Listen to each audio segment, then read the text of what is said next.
আপনি কি জানেন একটি নদী শুকিয়ে গেলে পুরো পৃথিবী কেঁপে উঠবে? এমন একটি ভবিষ্যৎবাণী আজ থেকে 1400 বছর পূর্বে রাসূল সাল্লাল্লাহু আলাইহি ওয়াসাল্লাম বলে গেছেন।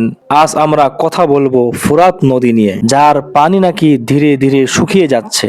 প্রশ্ন হলো, এটা কি কিয়ামতের আলামত? রাসূল সাল্লাল্লাহু আলাইহি সাল্লামের ভবিষ্যৎবাণী কি সত্যি হতে যাচ্ছে? শেষ পর্যন্ত ভিডিও দেখুন, কারণ বিষয়টি আপনার ঈমানকে কাঁপিয়ে দিতে পারে। ইদানিং আমরা ইউটিউব এবং নিউজে দেখতে পাচ্ছি ফুরাত নদীর পানি আশঙ্কাজনকভাবে শুকিয়ে যাচ্ছে। আজ আমরা আলোচনা করব ফুরাত নদী কোথায়, রাসূল সাল্লাল্লাহু আলাইহি সাল্লাম কি ভবিষ্যৎবাণী করেছিলেন, হাদিসগুলো কতটা সহিহ এবং বর্তমান বাস্তবতার সাথে এর মিল কতটুকু। আরো জানবো এই বিষয়ে আমাদের করণীয় কি। ফুরাত নদী মধ্যপ্রাচ্যের একটি ঐতিহাসিক নদী। এটি মূলত তুরস্ক থেকে উৎপন্ন হয়ে সিরিয়া, ইরাক দিয়ে প্রবাহিত হয়ে আরব সাগরে মিলিত হয়েছে। এখন আমরা জানবো ফুরাত নদী সম্পর্কে রাসূল সাল্লাল্লাহু আলাইহি সাল্লামের হাদিস। নবীজি সাল্লাল্লাহু আলাইহি ওয়াসাল্লাম বলেছেন, কিয়ামত ততক্ষণ পর্যন্ত সংঘটিত হবে না যতক্ষণ পর্যন্ত ফুরাত নদীর পানি শুকিয়ে সেখান থেকে স্বর্ণ বের না হবে।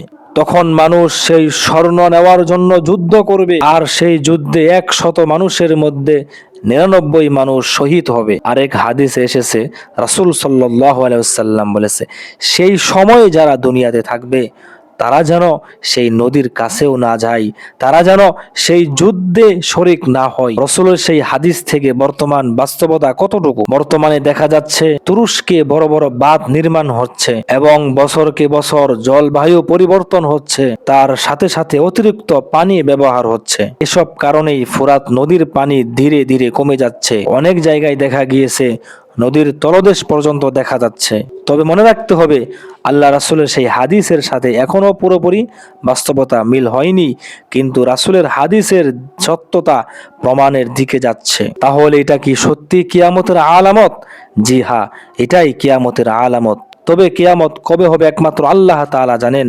তবে আমরা এই আলামত দেখে শিক্ষা নিতে হবে। প্রিয় দর্শক, এই আলামতগুলো দেখে অবশ্যই আমাদের আমলকে পরিবর্তন করতে হবে। ভয় পেলে চলবে না, বরং সতর্ক থাকতে হবে। হয়তো আমরা সেই সময় দেখব না, আমাদের প্রজন্ম তারা দেখবে, কিন্তু মনে রাখতে হবে রাসূল সাল্লাল্লাহু আলাইহি সাল্লামের কথা কখনো মিথ্যা হতে পারে না। অবশ্যই সেটা সংগঠিত হবে এবং তখনকার মানুষ সেটা দেখতে পাবে। আসুন আমরা আমাদের ঈমানকে শক্ত করি, আমলকে সুন্দর করে প্রস্তুতি নেই। আল্লাহ তাআলা আমাদেরকে সবাইকে তৌফিক দিন। এই বলে আজকের ভিডিওটি এখন শেষ করতেছি।